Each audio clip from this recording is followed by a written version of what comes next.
Howdy folks, Dominic here. This episode may not be suitable for all audiences. It includes a frank and honest discussion of sexuality, both human and divine. Please use discretion when listening to this episode. Thank you. If you've spent any time on the internet recently, you may have come across a factoid about ancient Egyptian religion. It appears in various forms, either memes or casual articles, but the gist is usually the same. To ensure fertility and the annual flood cycle, ancient Egyptian pharaohs would stand on the riverbank and publicly masturbate into the water. One version, from the clickbait website Cracked, goes as follows, quote, "Every year, in the last month of summer, during the Min festival that celebrated the pharaoh's rule, the pharaoh would approach the Nile in a public ceremony. He'd take off his robe and masturbate, aiming so that he ejaculated into the river. Through this process, he ritually ensured that the Nile would continue to flow for the next year. Accompanying him was a large retinue of men who would masturbate into the river at the same time. It was important that they join the ritual, otherwise the pharaoh might feel awkward, performing all by himself while everyone watched." End quote. It's an interesting tale, especially that last part, but is it true? Unfortunately, there is zero evidence that this ever happened. In all of the known literature of religious behavior and mythology, such a ritual is never referenced. Masturbation, as a motif, does happen in the mythology, more on that later, but the notion of a public ceremony performed by the king is simply not something that the Egyptians recorded or depicted.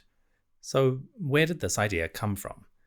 Despite my best efforts, I haven't found any reference to such a ritual in Egyptological literature. I even reached out to the wider community via a mailing list to see if any scholar had further information, and I got nothing. As far as I can tell, this myth originated in the early 2000s.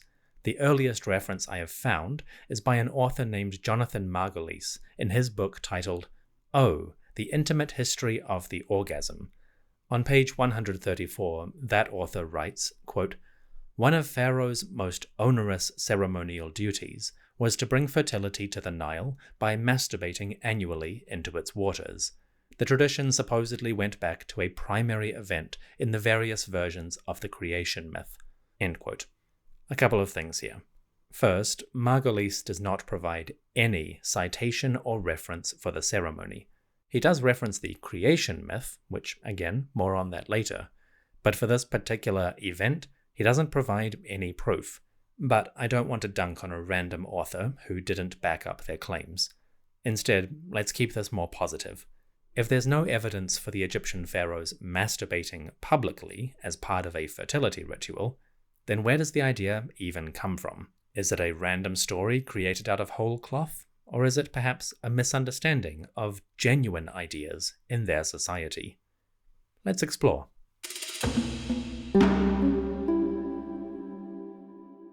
As near as I can tell, the idea of masturbating into the Nile is probably a misunderstanding of several different ideas. Firstly, Egyptian religious tales, or myths if you prefer, did feature masturbation as part of the universe and the gods' lives. The most famous example is the creation myth of Heliopolis, ancient Eunu. In this tale, the god Atum, or Atum-Ra, created the first deities by an act of masturbation. The story comes from the pyramid texts, number 527 if you're interested, and it goes as follows, quote, "Atum is the one who developed, ithiphallic, or having an erect penis. He, Atum, put his penis in his grasp, that he might make sweet ejaculation with it, and thus the two siblings were born, Shu and Tefnut." End quote. So Atum emerged at the beginning of creation, and he made the universe's first, and presumably greatest, orgasm. As a result, the gods Shu and Tefnut came forth. Other versions of this story do change the method to sneezing for Shu and spitting for Tefnut, but you get the idea. In religious histories, masturbation was a mechanism for creation itself. That is the deep history. More recently, in the New Kingdom, we have a lot more information about rituals related to fertility and to the Nile. I recounted some of those last episode, when we heard the praises of Hapi, songs that honored the annual flood and its god. Surely, if any ceremony was going to involve masturbating into the river, it would be the praises of Hapi, right?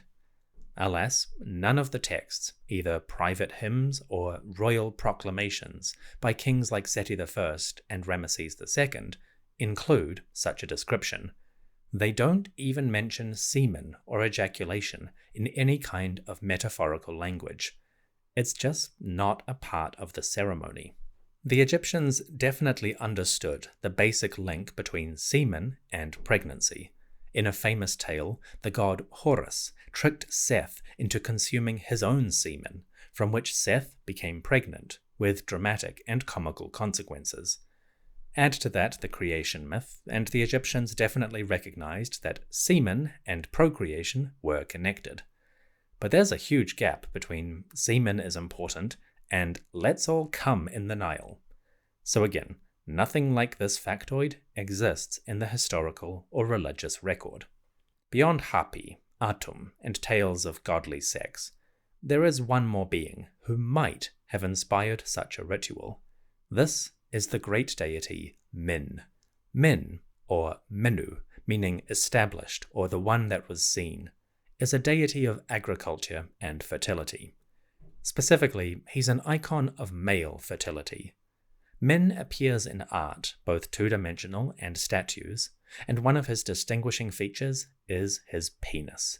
Min is usually depicted with an enormous erection, which scholars term ithiphallic. The god tends to grasp that erection with one hand, while raising the other hand above his shoulder. His pose might be inspired by the constellation Orion, but that is uncertain. What we can say for sure is that Min and the male organ go hand in hand, so to speak. The god Min is old, like pre-dynastic old. His primary center was the town Gebtu, or Koptos, where archaeologists like Flinders Petrie led excavations in the god's temples. They found multiple layers of religious activity, from the Greco-Roman era back to the New Kingdom, and then the real wonder. In the lowest layers, dating to approximately 3100 BCE, they found huge statues of the god. These are now in the Ashmolean Museum in Oxford, England. They are tall. The surviving pieces are almost 2 meters high, and they only include the legs and most of the torso. Naturally, the statues have sockets in their groin for wood or stone phalli that would protrude from the image. So the iconography of ithiphallic Min goes way back into the earliest eras of recorded history. During the New Kingdom, the days of Ramesses II and his successors, we get quite a bit of information about Min's festivals. They include some unique features, like the presentation of certain plants associated with agriculture and male fertility. One example is the Kos lettuce, or Lactuca sativa, which appears from the Old Kingdom to the Roman era. One distinctive feature of this plant is that the sap is milky white, and this might have been viewed as a physical analogy for semen and the procreative power it possessed. Beyond that, the kings appear in Min ceremonies, making offerings of grain and such, because Min could bring forth a good harvest.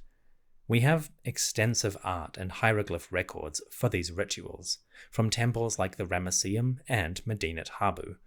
They included typical scenes, like processions of the god's statues, and also more elaborate ones, like the raising of a pillar, kind of like a maypole, in honor of the god. In terms of the texts, there is one reference in a festival record where the god Horus, taking on Min's fertility role, describes how a certain group of people descended from his semen. In this inscription, Horus Min says, quote, "I masturbated for you, and I relieved myself, with a crowd of puntites descending from me." As you can see, that has nothing to do with the Nile or the flood. Instead, it is about genealogy, the origins of the people of Punt, and the ordering of the world. So we're kind of far away from the factoid. Min and Hapi are the two major candidates for this alleged Nile ritual. Sadly, despite being incredibly well documented in art and texts, there is nothing in the record to suggest such an event occurred. To be fair to the meme, there might be some tiny reference in some obscure text that makes a veiled reference to such a ritual. Ancient Egyptian religious literature is a vast corpus, and no scholar can know every line of every inscription. But I will say that historically, it's quite unlikely that such a reference completely slipped by every single study. Why do I say that? Well, going back into the early days of Egyptology, once they deciphered hieroglyphs, the very first thing that scholars began copying and studying were the inscriptions on temples. Religious literature is easily the largest, most lavishly published, and carefully examined part of the ancient Egyptian record. It's not impossible that something like this slipped by, but it is pretty unlikely. Then again, what about Victorian and Edwardian squeamishness? Weren't they super conservative about sexuality? Yes, that is true, and there are plenty of examples of scholars being fussy about such things. Take the god Min, for example. His iconography includes an enormous phallus, and that was a problem for archaeologists like Petrie and Margaret Murray. Their publication of Min's statues and art actually included little plaques over his penis to hide it from view. That squeamishness is not solely limited to the Victorians or Edwardians.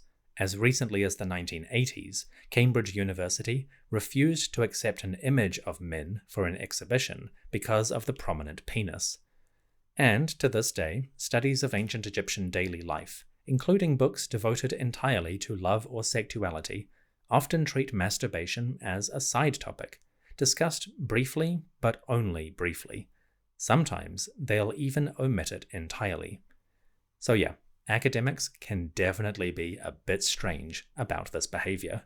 So to be fair to the meme, it is possible that some tiny reference exists in some obscure text, or that some scholar who observed it has not recorded it properly. But as I said, Egyptian religious inscriptions are one of the best published and most discussed parts of their society. We know all about the rituals of Min and Hapi. You can go to the temples and see their imagery. And we know the masturbatory creation of the universe by Atum. If there were a reference to pharaohs ejaculating in the Nile, it would have been documented, however squeamishly, by scholars. Of course, never say never. But in 2025, there is no evidence that this ritual happened. If that changes, I will update this episode. But for now, here is your answer to that little factoid. Did ancient Egyptian pharaohs masturbate into the Nile? Almost certainly not.